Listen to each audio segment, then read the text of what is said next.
অবশেষে মুখ খুললেন তিথি। সম্প্রতি নেপাল থেকে দেশে ফিরেছেন জাহের আলভির স্ত্রী ইকরার আত্মহত্যার ঘটনায় দায়ের হওয়া মামলার অন্যতম অভিযুক্ত ইফতার আর তিথি। মঙ্গলবার ৩ মার্চ বিষয়টি নিশ্চিত করে গণমাধ্যমের সঙ্গে কথা বলেন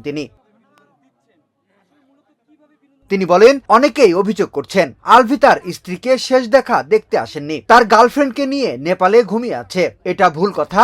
আমি পুরো টিমের সঙ্গে গতকাল ২ মার্চ দেশে এসেছি। যেদিন ইকরা আত্মহত্যা করে ওই দিন একটা টিকিটের জন্য অনেক জায়গায় ফোন দেওয়া হয়েছে। প্রথম দিন কোথাও টিকিট পাওয়া যায়নি, পরের দিন টিকিটের ব্যবস্থা করে টিমের সবাই দেশে ফিরেছি।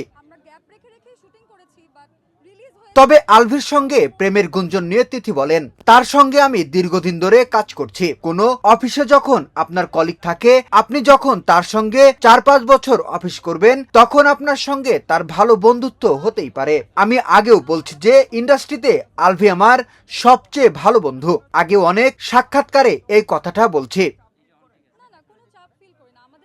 ছবিজঙ্গনের অনেক দিন ধরেই গুঞ্জন ছিল যে অভিনেত্রী ইফফাত আরা তিথির সঙ্গে প্রেমের সম্পর্কে জড়িয়েছেন আলভি। ইকরার মৃত্যুর পর তার ঘনিষ্ঠ বান্ধবীরা দাবি করেন আলভি ও তিথির পরকীয়ার কারণেই মানসিকভাবে ভেঙে পড়েছিলেন ইকরা, যা শেষ পর্যন্ত তাকে আত্মহত্যার দিকে ঠেলে দেয়।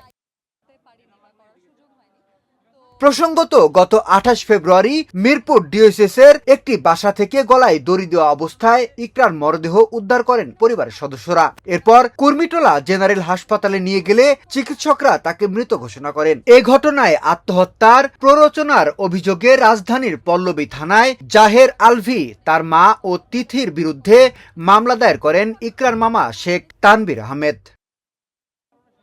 বিনোদন ডেস্ক, শোবিজ 24।